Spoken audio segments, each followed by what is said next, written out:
The key fob for our Ford Flex had been acting up, and I called the car shop and they told me that it would be at least $100 to replace it. Instead of doing that, I wanted to take it apart myself and see if I could take care of the issue. Our car would randomly just lock and unlock, and sometimes the alarm would go off randomly. When I took it apart, I realized that the buttons here have a little circle piece, and two of the circle pieces on mine had fallen out of place.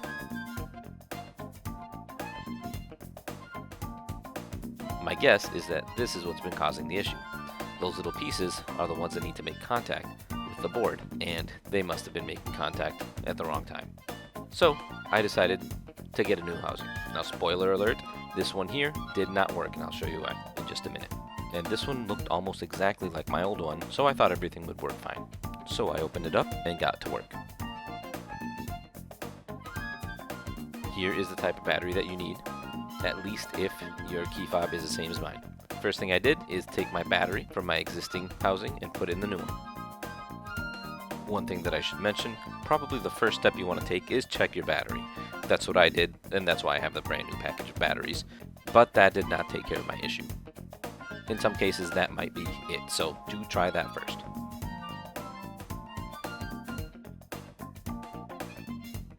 Since the battery wasn't my issue, my next step was to try to replace the housing. And as you can see here, it is a pretty simple process. There's really not much to it.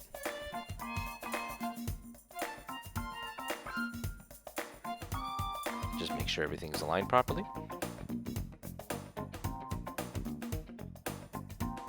And close it back up. But when I tried to shut it, it would not shut.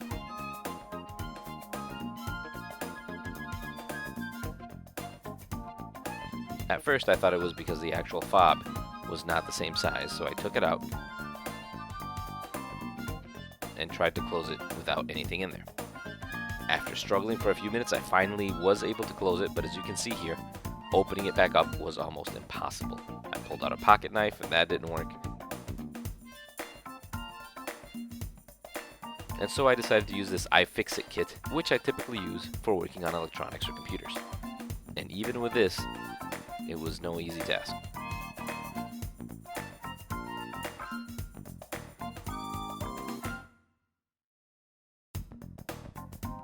And after struggling for a few minutes, I decided there is no way that I'm going to make this work, so I returned it.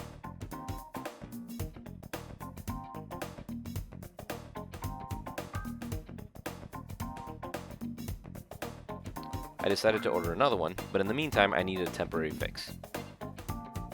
So I figured I would try to glue these little circle pieces back in place and see if that took care of the problem.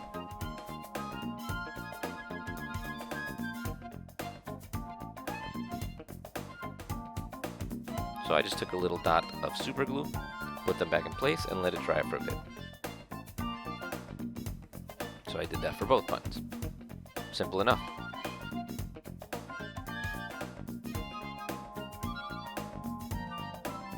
And there you go. Now I just let that dry for a bit, put everything back together, and my key fob started working perfectly.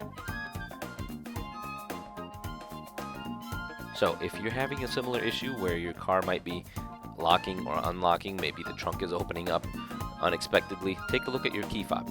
It might be as simple as this.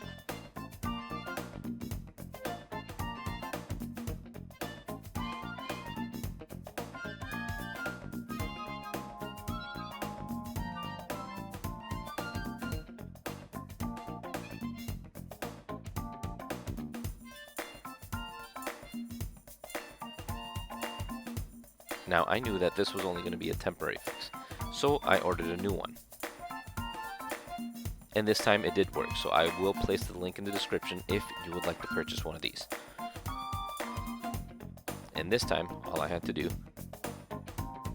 was put my fob in there.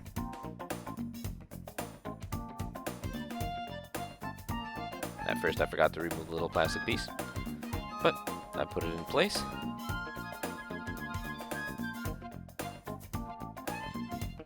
Swap out the battery again, and I was able to close it just fine.